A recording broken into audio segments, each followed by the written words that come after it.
Кымбаттуу достор, кымбаттуу замандаш, бир туугандар, Кудайдын чексиз сүйүүсү менен салам айтам. Бүгүнкү күнү биз Кудайдын сөзү ыйык жазууга көңүл бурабыз. Бул китептин аты ыйык жазуу Библия деп аталат. Библия 66 китептен турат. Бул деген грекче тилинен библиос деген сөздөн китептердин жыйнагы деп которулат. Бул китептердин жыйнагы пайгамбарчылык китептер бар, тарыхый китептер бар, прозалар, поэзиялар жана башка китептердин жыйнактары бар.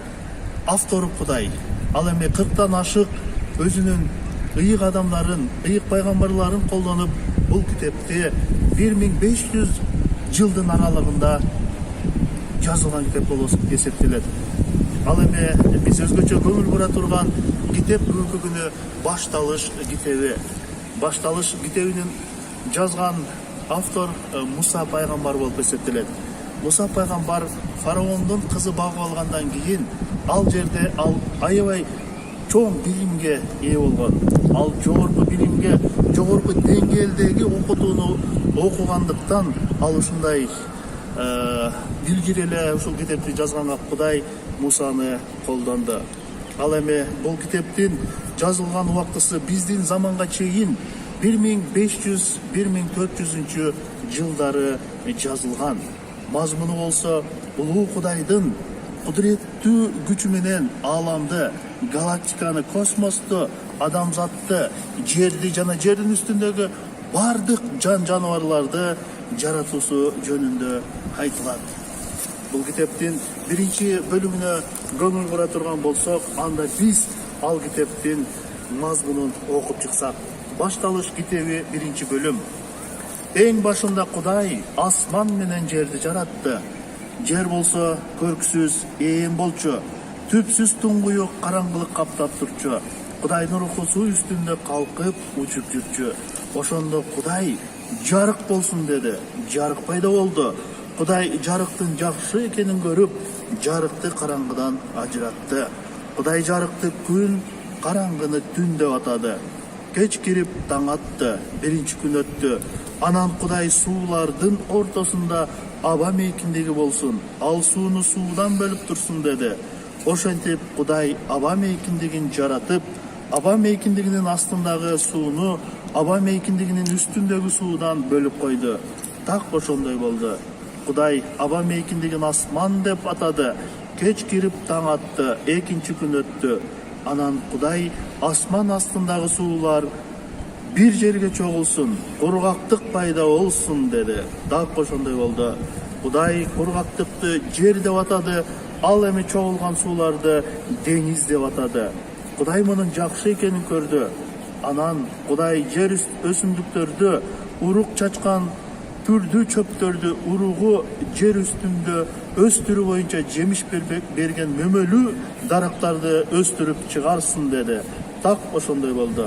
Ошондо жер өсүмдүктөрдү, урук чачкан түрдүү чөптөрдү өстүрүү боюнча жемиш берген мөмөлүү дарактарды өстүрүп чыгарды. Кудай мунун жакшы экенин көрдү. Кеч кирип таң атты, үчүнчү күн өттү. Анан Кудай күндү түндөн ажыратуу үчүн мезгилдерди, күндөрдү, жылдарды белгилөө үчүн асман мейкиндигинде чырактар болсун. Алар жерге жарык берип турушу үчүн асман мейкиндигинде чырак болушсун деди.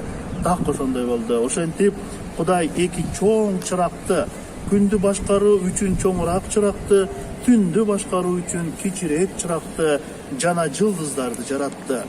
Кудай аларга жерге жарык бериш үчүн, күн менен түндү башкарышы үчүн, жарыкты караңгыдан ажыратышы үчүн асман мейкиндигине жайгаштырды. Кудай мунун жакшы экенин көрдү. Кеч кирип таң атты, төртүнчү күн өттү. Анан Кудай суу тирүү жандыктарга толсун, жер үстүндө асман мейкиндигинде канаттуулар учсун деди. Ошентип Кудай суудагы көп сандаган чоң балыктарды, чоң жана сойлоп жүрүүчү ар түрдүү жандыктарды, ар кандай канаттууларды түр-түрү менен жаратты. Кудай мунун жакшы экенин көрдү. Анан Кудай аларга мындай деп батасын берди. Тукумдап көбөйгүлө, деңиз сууларын толтургула, канаттуулар да жерде көбөйүшсүн. Keç кирип таң атты, 5-ші күн өтті. Анан Кудай жер тирүү жандыктарды, малдарды, сойлоп жүрүүчү жаныбарларды, жер жаныбарларын түр-түрү менен чыгарсын деди. Так ошондой болду.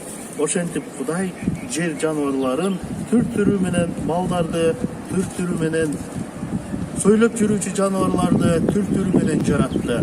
Кудай мунун жакшы экенин көрдү. Анан Кудай мындай деди: биздин бейнебиз боюнча өзүбүзгө окшоштуруп адам жараталы. Алар деңиздеги балыктарга, асмандагы канаттууларга, малдарга, жер үстүндө сойлоп жүрүүчү жаныбарларга, бүт жер үстүнө бийлик кылышсын. Ошентип Кудай өз бейнеси боюнча адам жаратты. Аны Кудайдын бейнеси боюнча жаратты. Аларды эркек, аял кылып жаратты. Анан Кудай аларга мындай деп батасын берди: окундап тукумдагыла, жер жүзүн толтургула, жерди ээлегиле, жана деңиздеги балыктарга, асмандагы канаттууларга, жер үстүндө сойлоп жүрүүчү бардык жаныбарларга бийлик кылгыла. Анан Кудай дагы мындай деди: мен силерге бүт жер үстүндөгү урук чачкан ар кандай өсүмдүктөрдү, мөмөсүндө уругу бар ар кандай мөмөлүү дарактарды бердим. Булар силерге азык болсун. Ал эми бардык жер жаныбарларына, бардык асман канаттууларына, жер үстүндө сойлоп жүрүүчү ар кандай тирүү жаныбарларга бардык өсүмдүктөрдү азык кылып бердим. Так ошондой болду. Кудай өзү эмнени жаратса, ошонун бардыгы абдан жакшы экенин көрдү. Кеч кирип таң атты, 6-чы күн өттү. Ошентип Кудай жерди жана асмандагы тоолорду жана жылдыздарды, кургактыкты жана сууларды, абаны, эмне бар болсо ошонун бардыгын 6 күндө жаратты деп окудук. Бул жерде жазылгандай, эң башында Кудай асман менен жерди жаратты дейт. Карап кете турган болсок, биз 3 бөлүккө бөлөлүү жазылган убактысы. Биз бул биринчи бөлүмдө 3кө бөлө турган болсок, эң башында жараткан Кудай. Биз биринчи карап кетебиз, эң башында деген сөз. Башында Кудайдын башталышы болгон эмес, ал бар болуп туруучу Кудай. Кудай жок учур болгон эмес. Ал эми бул жаратууда Кудай эң башында асманды жана жерди жаратты дейт. Ошентип бул китепти окуй турган болсок, Кудай эң башында деген сөз менен Кудайдын чексиз убакытта болгондугун биз билебиз. Чын эле биздин убакытка чектелүү болгондугубуздан чексиз эмне экендигин биз жакшы түшүнө албайбыз. Ошондуктан Кудай чексиздикте жашайт. Бул үчүн аягы жок, башы жок, мындайча айтканда, ушунчалык чоң аралыктагы убакытта, эгерде океандын чоңдугу менен тамчыны салыштыра турган болсок, бул Кудайдын акылы менен биздин акылыбызга ошондой салыштырууга болот. Демек, Кудай ал чексиз убакытта жашаган. Кудай жок учур болгон эмес. Экинчи карап кете турган нерсе бул жаратуу бөлүгү. Жаратуу бөлүгүндө Кудай ушунчалык ирети менен жараткан. Биздин Кудай тартиптин Кудайы, биздин Кудай сүйүүнүн Кудайы, биздин Кудай тынчтыктын Кудайы болгондуктан Кудай бардыгын өз ирети менен жаратты. Биринчи күнү Кудай асманды, жерди жана жарыкты жаратты деп биз окудук. Эгерде күндү 4-чү күнү жараткан болсо, ал эми жарык кайдан келип чыкты? Бул суроого жооп бериш үчүн биз Аян китебине кайрылсак болот экен. Аян китеби 21 бөлүм 23 аятта жазылат экен. Ал шаарда дейт, күндүн жарыгына муктаж эмес эле. Анткени Кудай өзү ал жерде жарык берип турду. Ошентип Кудай асман менен жерди жана жарыкты биринчи күнү жаратты. Ал эми экинчи күнү Кудай аба мейкиндигин жаратты дейт. 6 жана 7 аяттарда бул сөздөр жазылат экен. Анан Кудай суулардын ортосунда аба мейкиндиги болсун, ал сууну суудан бөлүп турсун деди. Ошентип Кудай аба мейкиндигин жаратып, аба мейкиндигинин астындагы сууну аба мейкиндигинин үстүндөгү суудан бөлүп койду. Так ошондой болду дейт. Демек, Кудай эмне деп айткан болсо, ошондой болду. Демек, бул жерден биз көрүп атабыз. Кудайдын айткан сөзү боюнча ааламдын жаратылып аткандыгын. Экинчи күнү аба мейкиндиги жаратты. Кудайдын жаратып жаткандыгын көрүп, ал эң жакшы экендигин көрдү дейт. Ошентип кеч кирип таң атты. Эгерде карап кете турган болсок, биз көбүнчө күбөнүп калганбыз, биринчи жарык, андан кийин түн келет деп. А Кудайдын сөзү боюнча кеч кирип таң атты дейт. Үчүнчү күн келди. Үчүнчү күнү Кудай кургактык менен өсүмдүктөрдү жарата баштады. Кудайдын жаратуусу эң жакшы болду. Кудай эмнени жаратса, ал бардыгын сонун кылып жаратты. Эгерде биз карап кете турган болсок, адамдардын кылган иштерин Кудай дайыма жакшылыкка айландыргысы келет экен. Адамдар жүрөгүнөн жамандык ойлосо, Кудай жакшылыкка айландыргысы келет. Ошол учурдагы Кудайдын эң жакшы жаратуусу болду. Кургактык өсүмдүк жаратылды үчүнчү күнү. Ал эми төртүнчү күнү айды, күндү жана жылдыздарды жаратты дейт. Демек, Кудай төртүнчү күнү гана айды, күндү жана жылдыздарды жаратты дегенин биз окуп атабыз. Ошентип, эмне себептен? Анткени Кудай 7 күн, бир жумада 7 күндү берип, ошол 7 күндүн ичинде кеч кирип, таң атып, күндү башкарыш үчүн күндү берди дейт, түндү башкарыш үчүн айды жаратты дейт. 2 чыракты, чоң чыракты жаратты дейт. Алар жерге жарык бериш үчүн, ошондой эле жылдыздарды жаратты дейт. Кудай космосту, галактиканы жаратты. Кудай күндү жаратты, Кудай айды жаратты. Бардыгын ирети менен жаратып келди. Демек, Кудайдын жаратуусу укмуш. Кудайдай эч ким жарата албайт. Андан кийин 5-чи күнгө келебиз. 5-чи күндү карай турган болсок, канаттуу куштарды жана суу жандыктарын, балыктарды жаратты дейт. 5-чи күнү канаттуу куштарды жана балыктарды, сууда жашаган жандыктарды жаратты дейт. Демек, Кудай укмушту кылып 5-чи күнү ушул жаратуусу менен ал аябай таң калыштуу иштерди жасай баштады. Кудай эмнени айтса, ал так ошондой болду дейт. Кудай айткандай болду. Ошентип 5-чи күнү сууларды жана канаттуу куштарды жаратты. 25-чи аятта болсо, ошентип Кудай жер жаныбарларын түр-түрү менен, малдарды түр-түрү менен, сойлоп жүрүүчү жаныбарларды түр-түрү менен жаратты. Кудай мунун жакшы экенин көрдү дейт. Буга чейин Кудай жараткан бардык нерсе жакшы болчу. Кудай сонун кылып жаратты. 26-чы аяттан баштап Кудай өзгөчө жаратуусун баштады. Анан Кудай мындай деди: биздин бейнебиз боюнча өзүбүзгө окшоштуруп адам жараталы. Алар деңиздеги балыктарга, асмандагы канаттууларга, малдарга, жер үстүндө сойлоп жүрүүчү жаныбарларга, бүт жер үстүнө бийлик кылышсын. Ошентип Кудай өз бейнеси боюнча адам жаратты. Аны Кудайдын бейнеси боюнча жаратты. Аларды эркек, аял кылып жаратты дейт. Демек, 6-чы күнү жер үстүндөгү майда жандыктарды, чоң жандыктарды, сойлоп жүрүүчү жандыктарды жаратып жакшы экенин көрдү дейт. Андан кийин Кудай өзүбүздүн бейнебизге окшоштуруп адам жараталы дейт. Кудай 6-чы күнү адамды жаратты. Эмне себептен өзүбүздүн бейнебиз боюнча өзүбүзгө окшоштуруп жараталы дейт. Бир дагы жандык ал адамга окшоп сүйө албайт. Бир дагы жандык адамга окшоп ой жүгүртө албайт. Бир дагы жандык адамга окшоп сүйлөй албайт. Ошондуктан Кудай адамды сүйлөй турган кылып жаратты. Кудай адамды ойлоно турган кылып жаратты. Эмне себептен бүгүнкү күнү сиз жаралдыңыз? Эмне себептен Кудай адамзатты жаратты? Анткени Кудай ал сүйүү дейт. Кудай ушунчалык сүйгөндүктөн ошол адам менен баарлашыш үчүн, Кудай өзүнүн жаратканын тааныш үчүн, Кудай өзүнүн жаратканына табыныш үчүн, таазим кылып даңазалаш үчүн жаратылды.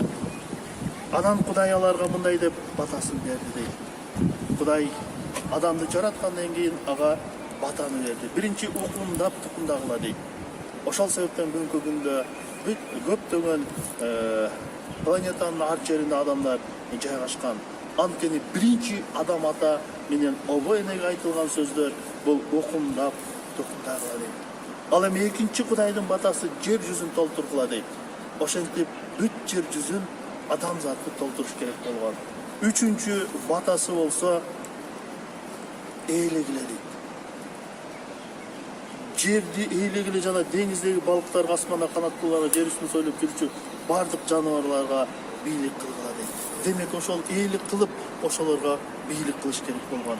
Ал эми дагы Кудайдын батасы адамдарга өсүмдүктөр, мөмөсү, уругу бар ар кандай дарактар жемиш катары, тамак аш, азык катары берилди. Ошентип адамга Кудай өзгөчө батасын берди. Ошентип Кудай өзү эмнени жаратса ошонун бардыгы абдан жакшы экенин көрдү. Кеч кирип таң атты, 6-чы күн өттү дейт. Демек буга чейинки жаратууларын Кудай жакшы экенин көрдү деп, ал эми адамды жараткандан кийин абдан жакшы экенин көрдү деген сөздөр жазылыптыр. Демек Кудайдын жаратуусу ал укмуш. Кудай эң сонун кылып жаратты. Кудай адамды өздөрүнүн бейнесине окшоштуруп жаратты дейт. Кеч кирип таң атты. Демек бул окуядан биз көрө алат экенбиз, Кудай биринчи айтат экен, Кудай экинчи жаратат экен, Кудай үчүнчү ал атайт экен. Демек ар бир нерсени жаратканда Кудай оозунан чыккан сөз менен айтты, ошол сөз жаратты, Кудай аны жаратты, ал эми Кудай ошол нерсени атады дейт. Андан кийин жаныбарларга өзгөчө бийлик кылсын деп, ар бир жаныбарларга ат койсун деп, адамга ошол бийликти берет. Ал эми галактиканы, жылдызды, асманды, айды, бунун бардыгын Кудай өзү ат коюп берди. Кызыктуусу, Кудай 5 күн бою сонун ирети менен жаратып кетти. Бунун бардыгын эмне үчүн ал кылды? Бунун бардыгын эгерде биз түшүнө турган болсок, ошол адамзат үчүн, ошол адамдарга керек болуш үчүн бардыгын жаратып берди. Ал эми 5 күн даярдыктан кийин Кудай 6-чы күнү адамды жаратты. Адамга жакшы болуш үчүн, адамга азык болуш үчүн укмушту сонун кылып жаратты. Демек түбөлүктүү Кудай, бар болуп туруучу Кудай, ал мамиленин Кудайы, ал сүйүүнүн Кудайы, ал Кудай бизди өзү менен мамиле кылыш үчүн, өзүн даңазалаш үчүн, дамташ үчүн жаратты дейт. Эфестиктерге жазылган катта 1-бөлүм 4-5 аяттарында мындай сөздөр жазылган экен. Биз окуп кете турган болсок, биз Кудайдын алдында сүйүүдө ыйык жана кемчиликсиз болушубуз үчүн ал бизди дүйнө жарала электен мурун Машаяк аркылуу тандап алып, өз каалоосу жана жакшы тилеги боюнча Ыйса Машаяк аркылуу өзүнө бала кылып алууну алдын ала белгилеп койгон. Демек дүйнө жаралганга чейин, бул дүйнөнү башталганга чейин Кудай биз менен баарлашыш үчүн, Кудай биз ага табынышыбыз үчүн ал ушундай укмуш жаратты. Демек бир эле жерде эле эмес, жерде эле Кудайды таанып билбестен, түбөлүктө дагы Кудай менен болушубуз үчүн ошондой кылды. Демек бул 1-бөлүмдөн биз көрдүк, Кудай ааламды жаратты. Кудай эң башында өзүнүн жаратуусу, өзүнүн сөзү менен жаратты. Андан кийин ал сөзү ишке ашты. Кудай айтып койсо эле жаратылды, анан ар бирин аткойду. Андан кийин 1-2, 3, 4, 5 күндөрү Кудай ирети менен жаратты. Биздин Кудай тартиптин Кудайы.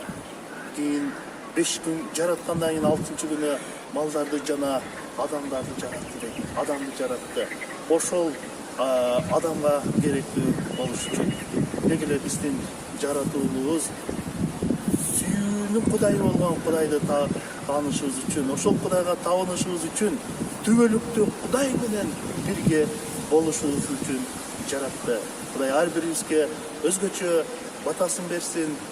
Кимде ким ошол ыйык жазууну изилдегиси келсе, анда эң башында асман менен жерди жаратты деп жазылган ыйык жазууну башталыш китебин иретинен баштап окусак, анда дагы көп чындыктарды биз түшүнө алабыз.